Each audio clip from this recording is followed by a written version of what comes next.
প্রিয় দর্শক, দেখতে পাচ্ছেন পাশে এক অতিথি বসে রয়েছেন। ওনার নাম হচ্ছে সুকুমার দেবনাথ।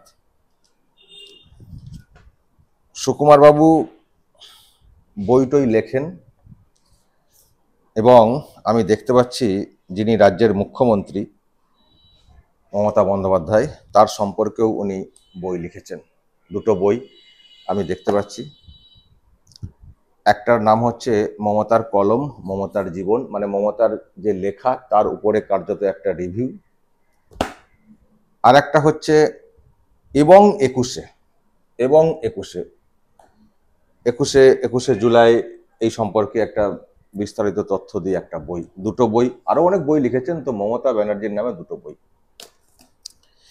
কিন্তু এর সঙ্গে যে তথ্যটা আমি পেয়েছি সেটা হচ্ছে যে ওনার একটা পত্রিকা ছিল 2009 সাল থেকে। পত্রিকাটার নাম হচ্ছে বা ম্যাগাজিনটার নাম হচ্ছে মা মাটি মানুষ। নামটা শুনেই বুঝতে পারছেন। এবং এই মা মাটি মানুষ তৃণমূল কংগ্রেস ক্ষমতায় আসার পরে বিশেষ করে এই পত্রিকা বা এই নামে পত্রিকাটাকে খুব বড় করে চালাতো, প্রচার করতো, এখনো হয়তো চালাই মা মাটি মানুষ। কারণ আমি মাঝে মধ্যে শুনি, হয়তো দেখা হয় না কিন্তু শুনি। যেমন এটা একটা পত্রিকা, এটাও ওই তৃণমূল কংগ্রেসের পরিচালিত পত্রিকাই বলবো, কারণ এখানে এডিটরের নাম দেখতে পাচ্ছি সুব্রত বক্সী। পত্রিকাটার নাম হচ্ছে মা মাটি মানুষ, এডিটর হচ্ছেন সুব্রত বক্সী। এটা হচ্ছে 2011 সালের একটা প্রথম সংখ্যা। কিন্তু যে গল্পটা দর্শক জানতে পারছি যে সুব্রত বক্সী এডিটর, ঠিক আছে, মা মাটি মানুষ নামে বিষয়টা চলতো, ঠিক আছে। কিন্তু আসল বিষয়টা হচ্ছে যে এই সুব্রত বক্সী বা তৃণমূল কংগ্রেসের যারা এটাকে চালাতেন তাদের পত্রিকা নয়। পত্রিকাটা এই নাম আরএনআই যিনি করিয়েছিলেন তিনি হচ্ছেন এই ব্যক্তি সুকুমার দেবনাথ। আপনাকে স্বাগত জানাই আরামবাগ টিভিতে। নমস্কার। আপনার সঙ্গে আমার প্রথমবার আলাপ হচ্ছে। কিন্তু যে গল্পটা দর্শক আমি জানতে পেরেছি সেটা হচ্ছে যে পত্রিকাটা ইনারা আরএনআই করেছিলেন এবং পরিবর্তনের আগে থেকে আরএনআই করা। কিন্তু এই পত্রিকাটাকে কার্যত জবরদখল করে নিয়েছিল তৃণমূল কংগ্রেস, তাদের মতো করে চালাচ্ছিল। যার পত্রিকা যিনি করালেন তার কথা চলছিল না, মানে একেবারে মালিককে বা যার তৈরি তাকে এড়িয়ে গিয়ে, যেটা হয় আর কি, অন্যান্য ক্ষেত্রে তো শুনেছেন সবকিছু তো জবরদখল করে নেওয়া। তো পত্রিকাটাও নাকি জবরদখল করে নেওয়া হয়েছিল। মা মাটি মানুষ তৃণমূল কংগ্রেস চালায়, কিন্তু অ্যাকচুয়ালি পত্রিকাটার মালিক বা সত্য যেটা বলি যে মানে সেটাকে নিয়ে নেওয়া হয়েছিল। তারপরে এই পত্রিকা নিজের নামে আবার ফিরে পেতে, মানে তৃণমূল কংগ্রেসকে এখান থেকে হটাতে গিয়ে মামলা করতে হয়েছে। মামলা করে উনি এখন ওনার যে নামে যেটা সেটা উনি ফেরত পেয়েছেন। যদিও তৃণমূল কংগ্রেস আবার চালাকি করে অন্য একটা করছে, তারাও মা মাটি মানুষ নামে করছে বা কাউকে দিয়ে করাচ্ছে, কিন্তু সেখানে একটা শব্দ নাকি জুড়ে দিয়েছে, শ্রমজীবী মা মাটি মানুষ। মানে এই মা মাটি মানুষ লেখাটা বিরাট, আর শ্রমজীবী হয়তো ছোট্ট করে থাকে। মানে পারা গেল না, জবরদখল করে নিতে পারা গেল না। উনি দাবিদার হলেন যে আমার ঠিক আছে, তোমরা করছিলে ঠিক আছে, কিন্তু আমার কথাই চলবে না। আমি গল্পটা একটু শুনবো আপনার কাছ থেকে। আপনি আমাকে বলুন তো যে আপনার তো পত্রিকা 2009 সালে আরএনআই করে, যা বুঝতে পারছি। হ্যাঁ, আমি বামপন্থী ঘরানার রাজনীতি থেকে আসি। কিসে? আমি আরএসপি করতাম এবং একটা সময় জেলা কমিটির সদস্য ছিলাম। কিন্তু বামফ্রন্ট 2006-এ যখন বুদ্ধদেব ভট্টাচার্য রতন টাটাকে সঙ্গে নিয়ে প্রথম দিন রাইটার্সে ঢুকলেন, সেদিন থেকে আমাদের ঘুম ভেঙে গেল। যে আমরা যেখানে টাটা বিড়লা লাল ভেঙে দাও গুড়িয়ে দাও এই স্লোগান দিতাম কৃষক মুভমেন্ট করতে গিয়ে, তখন থেকে আমি দেখলাম যে এরা আর বামপন্থার দিকে নেই, এরা ধনবাদের দিকে এগোচ্ছে। তখন থেকেই আমার মনের মধ্যে একটা প্রতিক্রিয়া হচ্ছিল তখন সিঙ্গুর আন্দোলন শুরু হলো, মমতা শুরু করলেন। তাপসী মালিকের উপর অত্যাচার এবং ভয়ঙ্কর ঘটনা। 2007-এ নন্দীগ্রামে কৃষকরা খুন হলেন, সংখ্যালঘু কৃষকরা। এটা আমাকে খুব আহত করে যে এটা তো ঠিক না। তখনই 2009-এ আমি আমার ছেলের নামে এই মা মাটি মানুষ টাইটেলটা নেই। বলা অনেকটা আব্দুল রেজ্জাক মোল্লার আমার খুব প্রিয় ছিলেন, উনি মন্ত্রী, ভালো মানুষ। উনি আমাকে বলেছিলেন একটা গ্রাম্য একটা পত্রিকা করো, যাতে কৃষকদের কথা, সাধারণ মানুষের কথা বলা যায়। তখন আমার এক সাংবাদিক বন্ধু আমাকে সহযোগিতা করে এই মা মাটি মানুষ নামটা আমরা সিলেক্ট করে যথারীতি RNI-তে পাঠাই। টাইটেল 12/8/2009 আমরা এটা পাঠাই এবং 1 মাসের মধ্যে আমরা টাইটেলটা পেয়ে যাই। তারপরে পত্রিকা বের করে আমরা, মনে আছে 2010-এ তখন সবে এখানে কর্পোরেশন ইলেকশন হচ্ছে কলকাতার, তখনই আমরা বলেছিলাম যে বেহালায় একটা সিটও বামেরা পাবে না। তখন আমরা শোভনের হয়ে অনেকটা লিখেছিলাম, তারপরে আপনার এই তারক সিংয়ের নাম হয়ে অনেকটা লিখেছিলাম, তারক সিং ওর মেয়ে কৃষ্ণা সিং।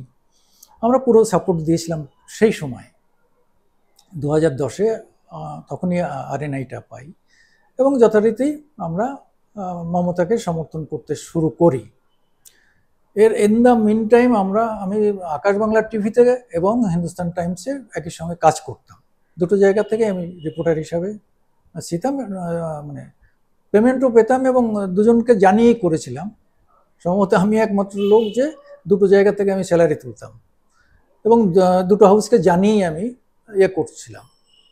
তখন আমার বন্ধু আমার থেকে সিনিয়র একসঙ্গে আজকালে চাকরি করতাম, পরে উনি আকাশ বাংলাতে ছিলেন। তখন আর কি ওনার আকাশ বাংলাতে ঠিক মতো জমে না, উনি ঠিক অডিও ভিজুয়ালে ততটা ছিলেন না। তারপরে উনি সরে আসেন। তখন ওনাকে বললাম যে ঠিক আছে, আপনি আজকের দিনটা নিয়ে করুন। আজকের দিনটা নিয়ে হাজরাতে আমরা একটা অফিস নিই। আজকের দিনটা উনি শুরু করলেন। আজকের দিনটা কি আবার? আজকের দিন বলে আমার আর একটা কাগজ আছে, বললাম না মামাটি মানুষ করলাম যে সাধারণ মানুষের জন্য, আর আজকের দিনটা ডেইলি করবো, ওটা মাসিক করলাম। তা বললাম যে করুন। আজকের দিন শুরু হলো। IRL বলে একটা চিট ফান্ড কোম্পানিতে উনি কিভাবে যোগাযোগ করলেন, করে তার কাছ থেকে পয়সা টয়সা নিয়ে করেছেন। যেহেতু আমি দুটো জায়গাতে মাইনে পেতাম, আমি পয়সা কড়ির মধ্যে যেতাম না, মাঝে মধ্যে লিখতাম, তা অন্য নামে লেখা যায় না। যাই হোক, এই আমাদের খুব দারুণভাবে চলছিল। তারপরে যখন ফেব্রুয়ারি মাসের দিকে আমার মনে হলো যে এই বামেরা থাকবে না, আমি ওনাকে বললাম যে আপনি এবার মামাটি মানুষটা আমরা চালু করি। উনি রাজি হলেন না। বললাম না, করতে হবে। তখন শিবাজি, উনি বলতে কে? দেবাশিস ভট্টাচার্য। কেন ওনার বিশ্বাস ছিল না যে বামেরা চলে যাবে, কিন্তু আমি কনফিডেন্ট ছিলাম। তখন আর কি শিবাজির সঙ্গে কথাবার্তা বলে টলে আমরা মামাটি মানুষটা চালু করি। শিবাজি পাঁজা। আচ্ছা। তখন কি হবে, নাম সম্পাদক কে হবে, দেবাশিস ভট্টাচার্যকে বলা হলো। উনি রাজি হলেন না। দিদিকে বলা হলো, দিদি তখন দিল্লির থেকে দিদি ফোন করলেন ওনাকে, দেবাশিস আপনি এডিটর হন। উনি রাজি হলেন না। তখন আমরা ওই সুব্রত বক্সিকে ধরে করলাম। সুব্রত বক্সি পার্টির ছিলেন। এইবার সুব্রত বক্সি মন্ত্রী হয়ে গেলেন, তাকে রিপ্লেস করে আমি শিবাজি পাঁজাকে ওখানে দিলাম। অ্যাকচুয়ালি এই নামটা নেওয়া আমার ছেলের নামে। আমার ছেলে তখন ল পড়ে, সেই সময় আমি নেই। এটা আমার নামে, যেহেতু আমি চাকরি করি দুটো জায়গা থেকে, আমার নামে নেওয়া যায় না, আমার ছেলের নামেই নেওয়া। তারপর আমি ছেলের কাছ থেকে এখন লিখে নিয়েছি। যাই হোক, এইটা হচ্ছে এর শুরুর গল্প। আমরা মমতা করে পাগল, তখন মমতা করে পাগল। তার মানে আপনারাই মমতাকে ফোন করে এডিটর কি হবে ওনার সাজেশনটা নিয়েছিলেন, সেই মতোই সুব্রত বক্সি এসেছিলেন। হ্যাঁ, একদম। দেখুন এখানে। তারপরে কি হলো? তারপরে আপনাদের কথা আর চলছিল না পরের দিকে? না, তারপরে আস্তে আস্তে দেবাশিস কি করলো, যখন দেখলো যে এসে গেছে এই গভর্নমেন্ট আসার আগ পর্যন্ত বিশ্বাস করতো না, যখন এসে গেছে তখন ও ঝাঁপিয়ে পড়লো, সামনের দিকে চলে গেল। আর আমি দুটো জায়গাতে চাকরি করি, ঠিক আছে। ও এখন মমতার তখন খুব ক্লোজে চলে গেল। তখন এই যে আপনার বলছিলেন না, এর জন্য কিছুটা আপনার ওই কলকাতা টিভিও দায়ী। ওরা নিয়ে বসাতো মমতাকে, সেখানে দেবাশিসকেও ডাকতো, এই করে টোরে। যেহেতু কলকাতার লোক, আমি তখন তো ক্যানিংয়ে থাকি, আমি গ্রাম্য মানুষ, হ্যাঁ। তারপরে এ ব্যানার্জিও ভরসাস ব্রাহ্মণ, আর আমি তো যোগীর বামুন। ফলে এদের তো আলাদা একটা ব্যাপার থাকে। এই ব্রাহ্মণদের মানে একটা আপনার কিছু মনে যাক, করেন থাক না, ওসব ব্যাপার। ধরুন সবাই খারাপ হন না, না, যাই হোক, সবাই খারাপ এরকম হন না। না, সবাই তো হ্যাঁ। কখনো না, সবাই খারাপ বলে কি দুনিয়াটা চলে। হুম। যাই হোক, এই করে করে করে করে তারপরে শুরু হলো আমার সঙ্গে দ্বন্দ্ব। তারপরে আমি অ্যালাউ করেছি, অনেক দিন ওরা চালিয়েছে। তারপরে আমি একটা চিঠি দিলাম ওদের যে তোমরা এই নাম ইউজ করো না। তাও শুনলো না। আমি হাইকোর্টে যাব বলে ভয় দেখালাম, শোভনকে বললাম। তখন দোলা এটাকে টিভিও শুরু করে দিয়েছিল মামাটি মানুষ। তখন আমি শোভনের পাশাপাশি থাকি। শোভন তখন খুব পাওয়ারফুল, শোভন চট্টোপাধ্যায়, শোভন দেব না। তখন শোভন আমার সামনেই ফোন করে দোলাকে বললো যে মামাটি মানুষ টিভি বন্ধ করবো, এটা এভাবে চলতে পারে না। তখন অনেক সিপি মানে তৃণমূলের লোকেরাই, মন্ত্রীরা পর্যন্ত আমার পাশে এসে দাঁড়িয়েছিল, বলে আপনি হাইকোর্ট করে দিন, বন্ধ করে দিন। আমি তখন একটা চিঠি দিতেই ওরা বন্ধ করে দিল। আর পেপারটাও চিঠি দিলাম। ওরা তখন কি করলো, ওরা সংগ্রামী নাম মামাটি মানুষ নাম দিয়ে আর একটা সংগ্রামী না শ্রমজীবী, সংগ্রামী আরএনআইতে চলে গেল। ওখান থেকে ম্যানেজ করে কি করলো, আমি সঙ্গে সঙ্গে সংগ্রামীতে লিগাল নোটিশ করে দিলাম। আর ওই লিগাল নোটিশটা নিয়েই আমি এখানে 3rd সাব জাজের কাছে আমি আলিপুরে মামলা করলাম। ওখান থেকে একটা ইনজাংশনও পেয়ে গেলাম, পার্মানেন্ট ইনজাংশন। ওরা তো আলাদা নাম দিচ্ছেন তো, সংগ্রামী মামাটি মানুষ। ওটা তো চলতে পারে না। আরএনআইতে আপনি কি শ্রমজীবী বা সংগ্রামী আনন্দবাজার করতে পারবেন, সংগ্রামী বর্তমান করতে পারবেন? এটা ল আছে আমার কাছে। তারপরে কি হলো? করা যায় না এটা, আগে বা পূর্বে কোনো নাম দিয়ে করা যায় না। তো সংগ্রামীটা ওদের কেটে গেল। ওই মামলাটা পার্মানেন্ট ইনজাংশন পেন্ডিং রয়েছে। তারপরে ওরা কি করলো, আবার এই শ্রমজীবী মামাটি মানুষ নাম দিয়ে আবার আর একটা করলো। সেটার বিরুদ্ধেও আমি ওখানে লিখেছি, হ্যাঁ, অনেকগুলো চিঠি দিয়েছি, লিগাল চিঠি দিয়ে আরএনআইতে। এই স্টেজে আছে আর কি। আমারও আর্থিক সমস্যা, বুঝতে পেরেছি, ওই অবস্থায় রয়েছে। এবং তারপরে এখন ওরা তাহলে শ্রমজীবী মামাটি মানুষ নামে চালাচ্ছে নাকি? চালাচ্ছে। ওটা এখন এডিটর কে? ওটা এসে ওখানে প্রতিদিনের এক সাংবাদিক আছে, আচ্ছা আচ্ছা, কিংসুক পরামানিক, আচ্ছা, তিনি আর কি। বুঝতে পেরেছি। তো এই হচ্ছে বিষয়। তার মানে এটুকু তো পরিষ্কার যে খাল কেটে কুমির এনেছিলেন, এটা তো মানতে হবে এখন নাকি? হ্যাঁ, পরে বুঝলাম যে মহিলাকে আমরা মহিষী ভাবতাম বা যার জন্য প্রাণপাত করেছি, নিজের পত্রিকাটাকে দিয়ে দিয়েছিলেন সব, মানে পত্রিকা কেন, আমার সময় দিয়েছি, মানে এভরিথিং। তখন মানে মমতা বলতে পাগল, কি আর বলবো। পরে আর ছাড়তে চাইছিলেন না, তাই তো ওনারা? এবং এখন মামলা করতে হয়েছিল। এখন এটার চেয়ারম্যান আছে কিন্তু কার্তিক ব্যানার্জি। কোনটার? আমার মামাটি মানুষ যেটা চলে ডেইলি, যেটা করি। হ্যাঁ, আপনার এখনো কার্তিক ব্যানার্জি আছে? এখনো কার্তিক ব্যানার্জি আছে। সে কখনো আমাদের ডিস্টার্ব করেনি এখন পর্যন্ত, সাহায্য করেনি। আপনাদের পত্রিকা লিখিতভাবে তার অনুমতি নিয়েই করা হবে। না, আপনার পত্রিকা তৃণমূল কংগ্রেসের যারা, তারা তো জবরদখল করে নিচ্ছিল, যে ছাড়ছিল না, আপনাকে মামলা করতে হলো, মামলা করে আটকাতে হলো, তাই তো? আবার কার্তিক ব্যানার্জি আপনাদেরটাকে সাপোর্ট করছে না। কার্তিক তখন মানে আমার পরিচিত খুব একটা ভাগ্নি সম্পর্ক, এখনো সে কার্তিকের খুব ঘনিষ্ঠ ছিল। কার্তিক সবসময় একটু ওর দিদির থেকে একটু আলাদা ইয়েতে থাকতো। যাই হোক, একটা ব্যাপার আছে। তারপরে আর কি সেই বললো ঠিক আছে আপনি থাকুন আমাদের। না, এবার আমি আপনাকে কতগুলো প্রশ্ন করি। তার মানে তাহলে ওই যেচে পত্রিকাটা দিয়ে দেওয়াটা, দিদি বলুন কি এডিটর হবেন, আজকের দিনে দাঁড়িয়ে মনে হচ্ছে বাস চরম ভুল হয়েছে। এবং তারপর আপনাকে মামলা করে পত্রিকাটা আটকাতে হয়েছে বা নিজে ফেরত পেতে হয়েছে। অনেক চক্রান্ত হয়েছে, আরো অনেক রকম ভাবে ফাঁসানোর চেষ্টা হয়েছে। যাই হোক, মানে এখন আমার মোহ বেশ কিছুদিন ধরেই ভেঙে গেছে। তবে আমার পত্রিকা ডেইলি এখনো ডিজিটাল চলে, 4 পাতা করে আমি ডেইলি করি। এটা আমাদের একটা টিম করে, হ্যাঁ, আমি তাদের হাতেই ছেড়ে দিয়েছি। তাহলে ওদেরও একটা, এই যে বই ওদেরও দুটো যে নিজেদের একটা এত যে চালার ব্যাপার প্রশংসা আছে। করে যে বই দুটো লিখলেন দিদিমণির নামে, তাহলে কি হবে? এখন তো আর কি হবে, নিজেই এখন আর পড়তে ইচ্ছে করে না, তাই তো? নিজেরই বলুন, 100 লেখা আছে, 151 রাত জেগেছি। ওর যত বই, ওর 32খানা বই তখন বেরিয়েছে, 32টা বই কিনেছি, নিজের পয়সা খরচ করে 3-4 বার করে পড়েছি। এবং আমি যেহেতু সায়েন্সের ছাত্র, কিন্তু আমার আমি সাহিত্যে একটু ছিল, ইন্টারেস্ট ছিল, আমি অন্তত 10,000 বই পড়েছি। ইংরেজি বই কিনেছি, পড়েছি, হ্যাঁ, ইংলিশ লিটারেচার, সব ধরনের লিটারেচার পড়ে, মানে ওকে কম্পেয়ার করার জন্যে, যে মানে বিশ্বে ওকে ভেন্টিলেট করার জন্যে, হ্যাঁ। এখন ভাবছেন যে কাকে করেছি? ভার্জিনা কুইন্সের নাম থেকে আরম্ভ করে প্রত্যেকের, কি আর বলবো এখন। মানে এখন মনে হচ্ছে যে ঠিক আপনার অ্যাসেসমেন্ট ঠিক ছিল না, মনে হচ্ছে? হ্যাঁ, ভুল ছিল। আপনার মূল্যায়ন ঠিক ছিল না ওনার সম্পর্কে, মানে এরকম যে হতে পারে, হতে পারে, আবেগের বশবর্তী করেছি আমি একটু। বরাবর আবেগপ্রবণ, লোককে খুব বিশ্বাস করি, এখনো বিশ্বাস হারাই না, মানুষের কাছ থেকে এখনো বিশ্বাস হারাই না।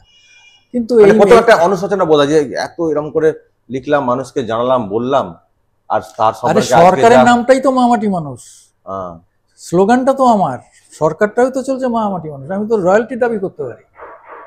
মানে প্রথম মামাটি মানুষ এইভাবে ইউজ করাটা আপনার হাত ধরে, মানে প্রথমে আরএনআই নেওয়া, আমার এটা রেজিস্টার্ড পত্রপত্রিকা, বুঝতে পেরেছি। এবার আমাকে একটা কথা আপনাকে বলতে হবে, আপনারা তখন টাটা বিড়লার বিরুদ্ধে ছিলেন নীতিগত পার্টির দিক দিয়ে, সেজন্য বুদ্ধদেব ভট্টাচার্যের সঙ্গে আপনার একটা মনোমালিন্য বা একটা পার্থক্য তৈরি হয়েছিল, কিন্তু আপনি কি এখনো ওই পয়েন্টে রয়েছে, নাকি মনে করেন যে শিল্প হওয়াটা দরকার ছিল? অবশ্যই, অবশ্যই দরকার ছিল, কিন্তু তখন তো আমরা একটা বিশ্বাসের জায়গা থেকে করেছিলেন, একটা মুভমেন্টের জায়গা থেকে করেছিলেন, একদম ভুল ছিল। মানে এখন সেটাও কি মনে হয় যে ওটা ভুল ছিল, টাটাকে তাড়িয়ে দেওয়াটা ভুল ছিল? বড় ভুল ছিল, বড়, সেটাই আমি জানতে, মানে বিরাট ভুল। মানে আজকে জেনারেশন যেভাবে সমস্যায় পড়ে গেছে, ইরিপেয়ারেবল, মানে এটা কখনো আর রিপেয়ার করা যাবে না, এরকম ভুল। না, আপনি যে জঘন্যভাবে তাড়ানো হয়েছে, বিশ্বের প্রথম সারির একজন মানে ইন্ডাস্ট্রিয়ালিস্টকে যেভাবে তাড়ানো হয়েছে, মানে ভয়ঙ্কর ভয়ঙ্কর ক্ষতি হয়েছে। এবং টাটাকে তাড়ানোর জন্য আর কোনো শিল্পপতিরা এদিকে আসেনি, মুখ ফেরায়, পুরো বন্ধ হয়ে গেছে কার্যত। না, তারা মানে মাথা ঠান্ডা রেখেই টাটার যে প্রতিশোধটা নিয়েছে, টাটাকে তাড়ানোর প্রতিশোধ নিয়েছে। এবং ইনি যতদিন থাকবেন ততদিন কিচ্ছু হবে না। কই দেউচা পঞ্চমী হলো, কিচ্ছু হলো না। সৌরভ গাঙ্গুলি তো দেখছি খেলছেন এখানে। সৌরভ মানে বরাবরই খুব সুবিধাবাদী। সৌরভকে বলছে শালবনীতে করবো, এখন বলছে শালবনীতে হবে না। আমি কোনোদিন সৌরভের ফ্যানই ছিলাম না, আমি সচিনের ফ্যান ছিলাম। সৌরভ বরাবরই সুবিধাবাদী, কেন সৌরভেরও পরিবার সম্পর্কে মানে বলতে নেই, ওদের সম্পর্কে জানে, ওরা খুবই সুবিধাবাদী। আমি ওর বাড়ি গেছি, যাই হোক, আমি ওর অনেক ইন্টারভিউ করেছি। না, আমি ডাইরেক্ট ইন্টারভিউ করেছি সৌরভের বাড়িতে গিয়ে। আমি যেটা বলতে চাই, তার মানে আজকের দিনে দাঁড়িয়ে আপনার এই উপলব্ধিগুলো হচ্ছে, প্রথমত সিঙ্গুর থেকে টাটাকে তাড়ানোটা, বা সেই সময় আপনারা মমতার হয়ে তার পাশে থেকে কাজ করেছেন, সেটা আজকের দিনে মনে হচ্ছে ভুল ছিল, শিল্প হওয়া দরকার ছিল। আজকে ওটার জন্য আজকে শিল্প আর আসছে না। আর দ্বিতীয়ত, ওই দিদিকে সঁপে দিয়ে নিজের পত্রিকাটা লাস্টে নিজেই মানে সমস্যায় পড়ে গেছে। এখন ভাগ্নির বাড়িতে থাকি, আমার নিজের কোনো সঁপে দিয়ে যদি প্রথম থেকে নিজের নামই রাখতেন সবকিছু, তাহলে এই মা মাটি মানুষ এই শব্দ বন্ধটাকেও নিয়ে ওইভাবে ইউজ করতে পারতো না। বিশ্বাস করে দিয়েছিলেন, আপনাকে হটিয়ে দেওয়ার মতো পরিস্থিতি তৈরি হয়ে গেছিল। যাই হোক, আপনি লড়াই করে আইনি মামলা লড়ে যে আবার এটা উদ্ধার করতে পেরেছেন, কাজ করছেন। দর্শক শুনলেন, তার মানে মা মাটি মানুষ অ্যাকচুয়ালি এনাদের ওই খাল কেটে কুমির আনার মতো একটা অবস্থা হয়েছিল। এই যে এই বুম নিয়ে আপনি আবার ইউটিউবেও করেছেন, হ্যাঁ, ভেরি গুড, কাজ করুন। তবে মানুষের কথা তুলে ধরুন, মা মাটি মানুষের কথা তুলে ধরুন। মমতার কথা বিজ্ঞাপনে নিশ্চয়ই আমরা দেখতে পাই, আলাদা করে তুলে ধরার কোনো প্রয়োজন নেই, অন্তত প্রয়োজন মনে করি না। দর্শক শুনলেন, আর আমি বলছি না সেসব নিয়ে। এবার যদি আপনাদের কিছু বলার থাকে অবশ্যই বলবেন, কমেন্ট বক্সে নজর রাখবেন আরামবাগ টিভিতে।